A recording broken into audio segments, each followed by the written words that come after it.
മരുഭൂമിയിൽ നിങ്ങൾ ഒരു പച്ചപ്പ് ആഗ്രഹിക്കുന്നുണ്ടെങ്കിൽ റിയൽ വേൾഡ് ഓഫ് ഹെവൻ നിങ്ങൾക്ക് കാണിച്ചു തരും. ഇവിടെ ഉമ്മിക്കട പ്രകൃതി ആസ്വദിച്ച് റിലാക്സ് ആവണം, അതിന് പറ്റിയ സ്പോട്ടാണ്. നമുക്ക് പോയി നോക്കാൻ നമ്മുടെ റിയൽ വേൾഡ് ഹെവൻ എങ്ങനെയുണ്ട്.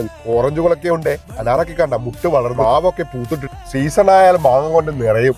അജ്മാൻകാരെ നിങ്ങൾക്കായി ഇതാ ഫാം ഓപ്പൺ ആയിട്ടുണ്ട്, അതും പ്രീമിയം ലെവലിലുള്ള ഫാം. എനിക്ക് തോന്നുന്നില്ല ഈ ഒരു സെറ്റപ്പിലുള്ള ഫാം യു എയിൽ എവിടെയും കണ്ടിട്ടില്ല കേട്ടോ. 100ഓളം കപ്പാസിറ്റി ഉള്ള ഹാളും ഉണ്ട്, അതുപോലെ തന്നെ 50 ഹാളും ഉണ്ട്. അതുപോലെ ഫാമിലിക്ക് വന്ന് ആർത്ത് ഉല്ലസിക്കാനുള്ള എല്ലാ സെറ്റപ്പും ഇവിടെ റെഡിയാണ് ഗൈസ്. കിച്ചണൊക്കെ നോക്കിയാൽ എന്ത് സെറ്റപ്പാ നോക്കി, നിങ്ങൾക്ക് നല്ല ഫുഡെല്ലാം ഉണ്ടാക്കാനുള്ള എല്ലാ സെറ്റപ്പും ഉണ്ട്. നിങ്ങൾക്ക് ഏത് ഫാമിൽ പോയാലും ഈ ഒരു ടൈപ്പിലെ പ്യുവർ വാട്ടർ എന്ത് വന്നാലും കിട്ടൂല. 100 പേർക്കോളം കപ്പാസിറ്റി ഉള്ള പൂളാണിത്. ഇത് കണ്ടാൽ ശരിക്കും മനസ്സിലാവുന്നില്ല എത്രത്തോളം പ്യുവർ വാട്ടറാണ് നിങ്ങൾ യൂസ് ചെയ്യുന്നതെന്ന്. ഇന്ന് കണ്ടാൽ ഇഷ്ടപ്പെടുന്ന ആടുകളെ നോക്കി, ആടുകളിൽ എത്ര നല്ല സുന്ദരമായ ആടുകൾ എന്നെ നോക്കി ഇങ്ങനെ ചിരിക്കുന്നുണ്ട്. ഒരു സൈഡ് നോക്കിയാൽ ഒട്ടപ്പക്ഷി ഉണ്ട്, ഒരു സൈഡ് നോക്കിയാൽ കാള